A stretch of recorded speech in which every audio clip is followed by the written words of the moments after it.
Ya estamos en comunicación con el doctor Esteban Diego D'Albuquerque. El doctor es abogado laboralista, es docente de la UBA y, por supuesto, un jurista. ¿Cómo le va, querido doctor Esteban?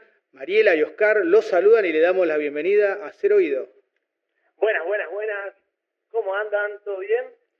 Un placer enorme escucharlo, doctor. Siento que 9 de cada 10 personas lo pronuncia mal, así que no te preocupen. Bueno, ¿cómo sería entonces?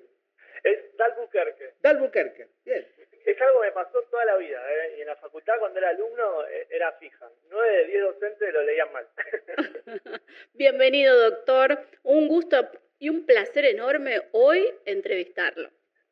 No, muchísimas gracias por invitarme. Así que pueden decirme Esteban, así que no hay problema.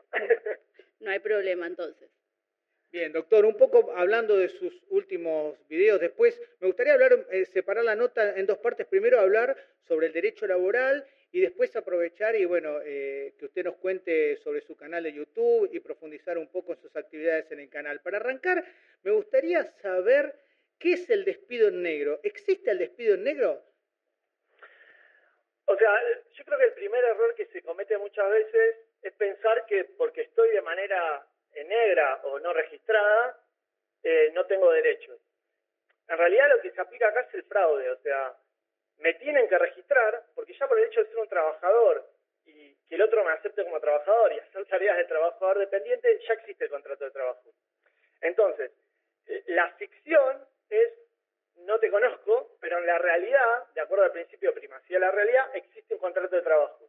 Entonces, ese contrato se puede extinguir. Lo que pasa es que si a mí me despiden y lo hacen de una manera formal, tipo mandándome una carta de documento, están reconociendo que estoy de manera no registrada, o sea, como se dice en negro.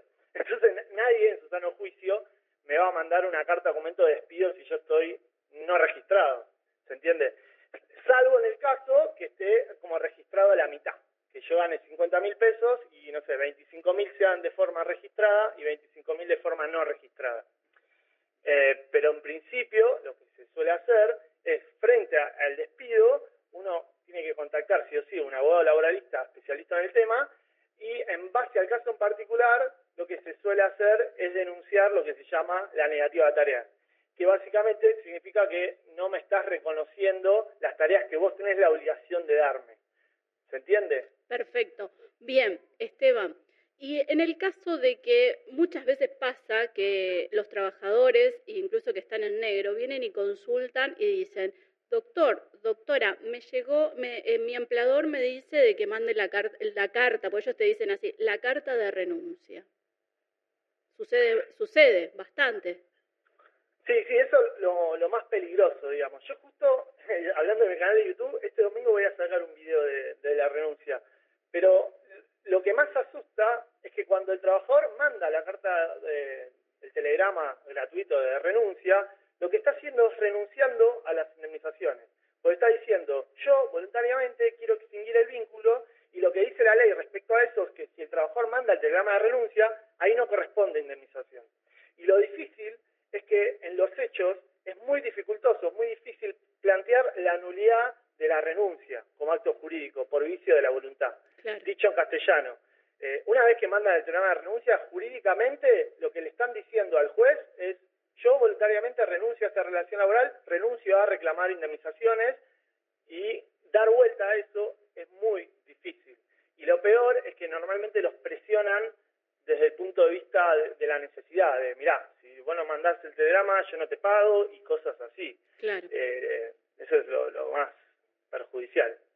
Lo lindo de la radio, doctor, estamos recibiendo mensaje acá. El doctor Armando Pereira, que le mando un saludo grande y que nos escucha siempre y nos está escuchando ahora, pregunta, ¿cómo le hace entender al trabajador que la indemnización escrita que le hago supera el 1.000.000 de pesos y la realidad es que va a arreglar por mucho menos? ¿Cómo se maneja?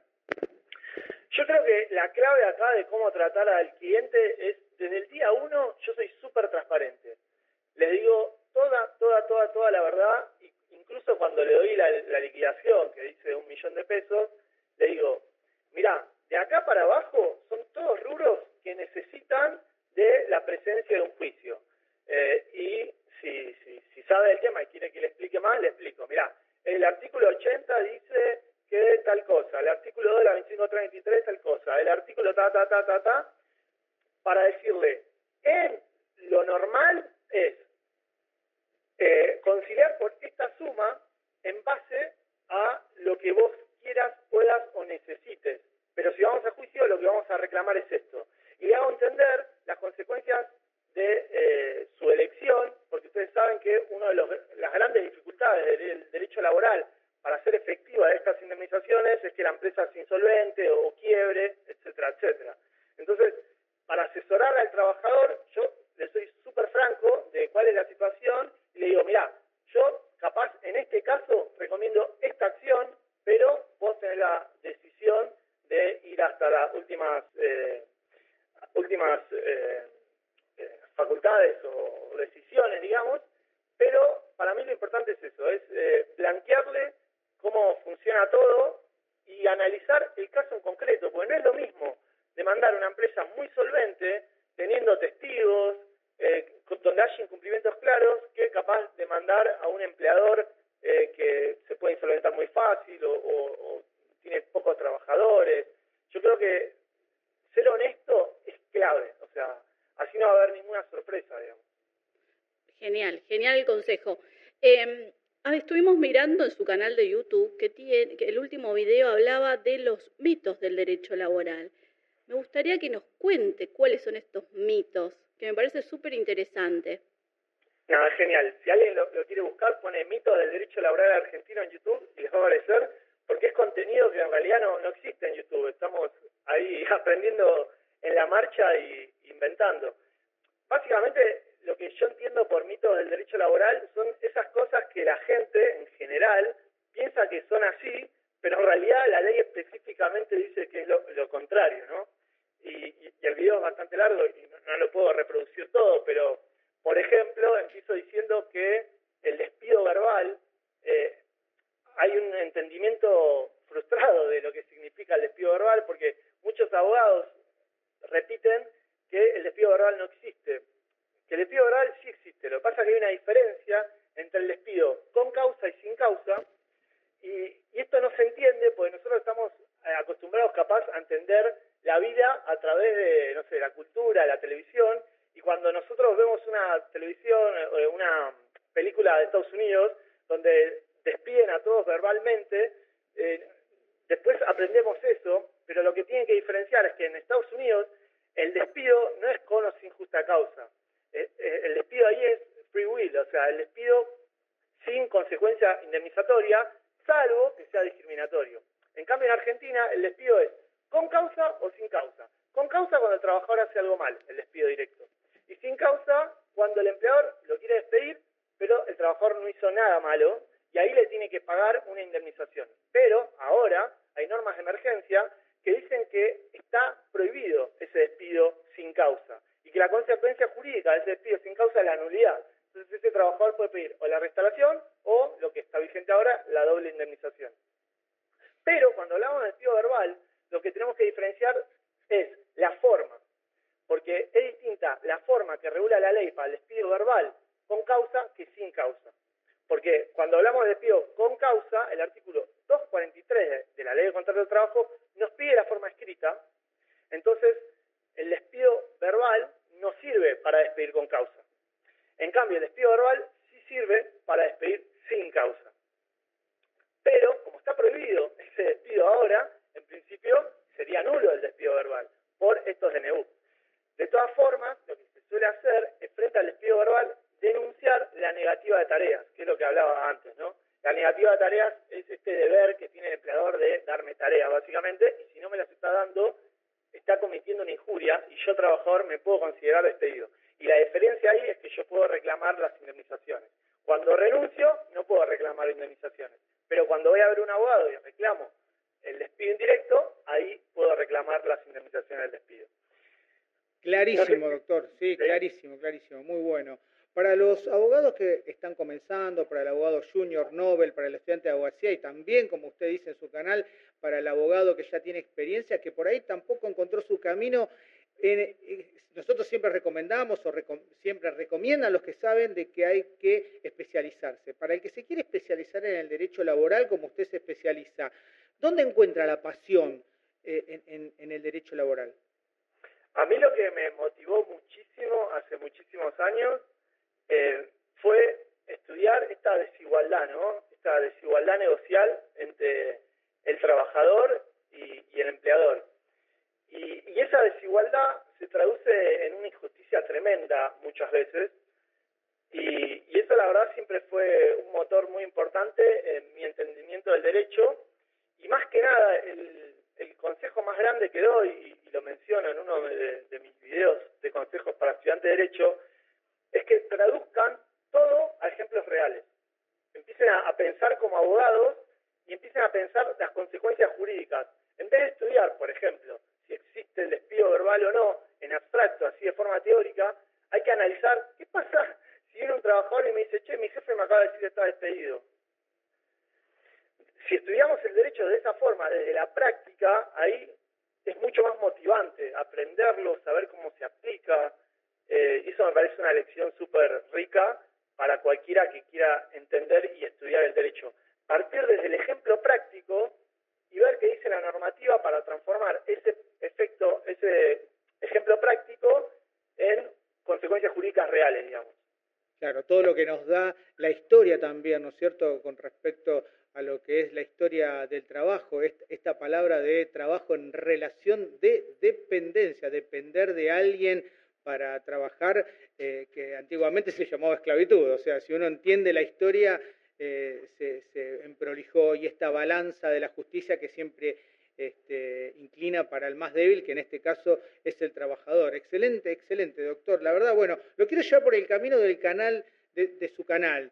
¿De dónde surge la idea de tener un canal y enseñar de la manera que usted enseña, que es una manera inédita, distinta, ¿verdad? Sobre todo para algo tan estructurado como el abogado, el jurista.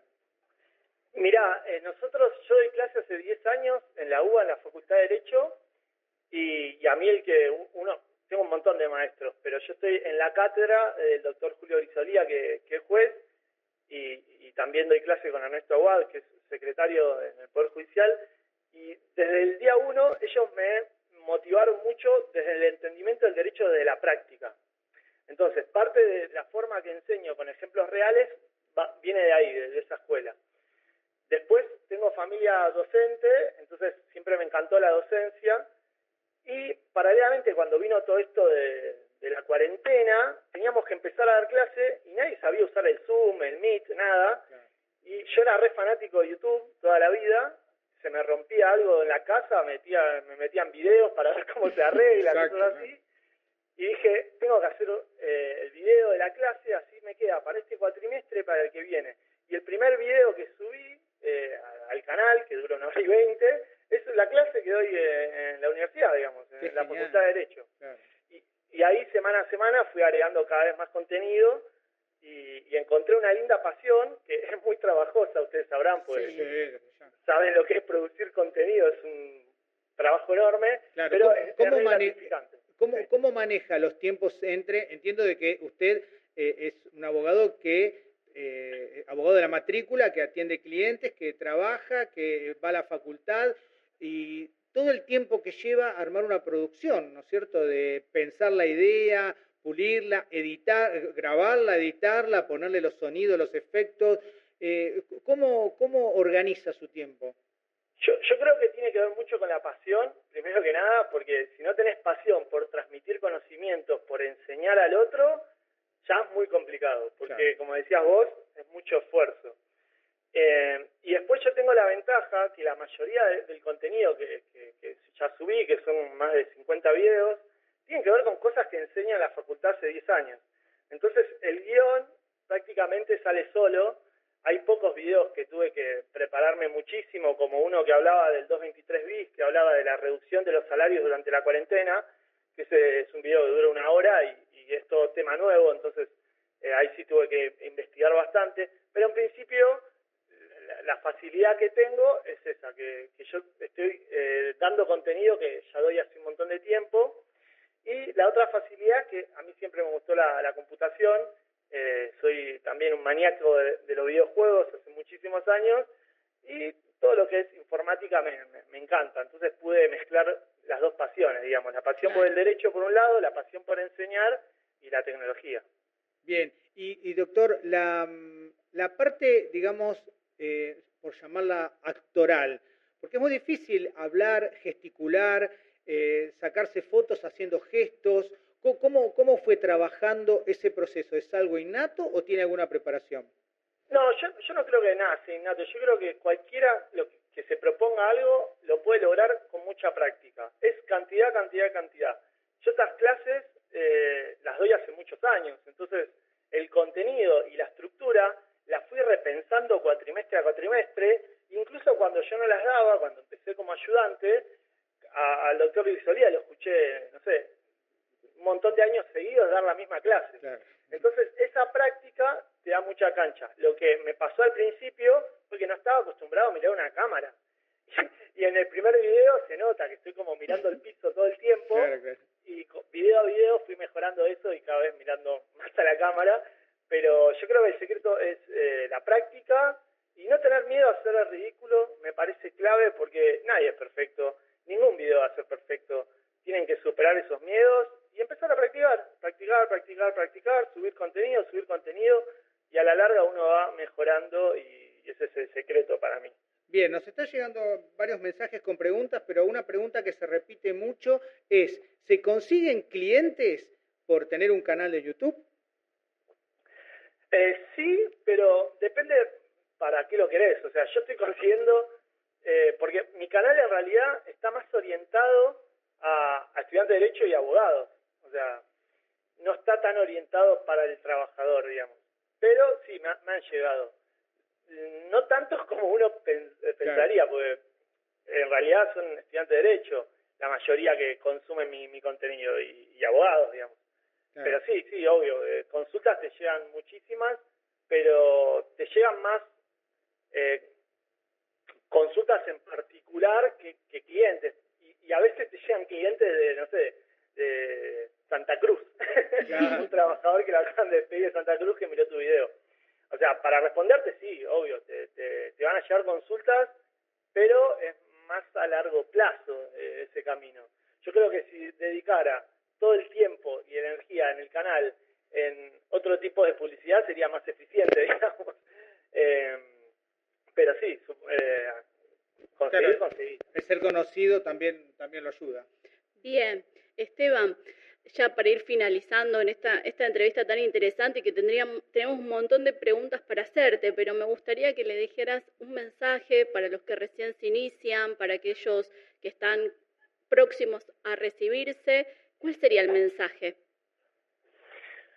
Yo creo que esto que hablaba de la pasión es muy buen mensaje, ¿no? Porque si uno hace las cosas con pasión y persistencia y no se vuelve loco con el resultado inmediato, con esta fórmula mágica que un día para el otro voy a saber toda, es clave. O sea, pensar a corto, mediano y largo plazo y nunca parar. Yo tengo un par de videos donde doy consejos para estudiantes de Derecho, si quieren buscar, y para abogados, para explayar todo esto.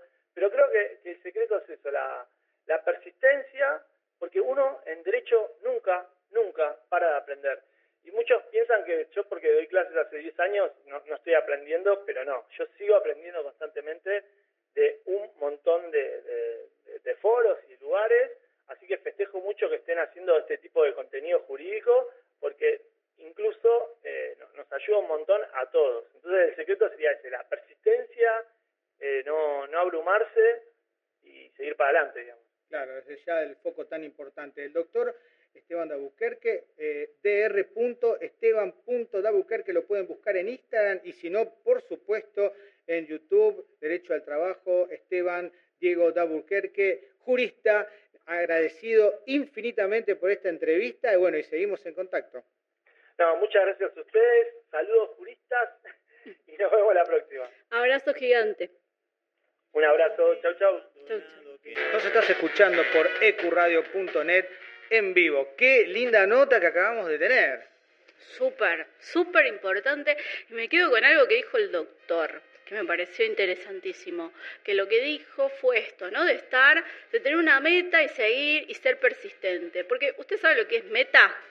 Meta, cuénteme. Es meta, que se meta en mi mente, ¿no? Cuando yo establezco una meta. Y la meta, ¿hacia dónde va? Uno lo puede llamar como un objetivo, un proyecto. Pero meta es ir más allá. Entonces, si quiero ir más allá, por supuesto hay un tiempo. Y ese tiempo tengo que cumplirlo. Tengo que llevar ese proceso, sí o sí, para poder lograr y cumplir mi meta. Y sobre todo tengo que estar entusiasmado. Bien. Esto lo dice Natalia Barrera. Si lo quieren escuchar. Muy interesante, importante estar enfocado. Hablando de enfocado, acabo de recibir un mensaje, justo lo vi tarde, que cortamos con el doctor Albuquerque, dice saludos al doctor Dalbu, que se siente, y le pregunta, ¿qué se siente tener el segundo mejor canal de YouTube para abogados? ¡Wow! Por supuesto es el doctor Mateo Primorac de Super Abogados. Le mandamos un cariño grande, un abrazo también al doctor, que lo pueden buscar también en YouTube, Super Abogados. Sí, que lo entrevistamos y fue también una entrevista súper linda. Bien, bueno, llegamos al final. Sí, no sé qué hora es.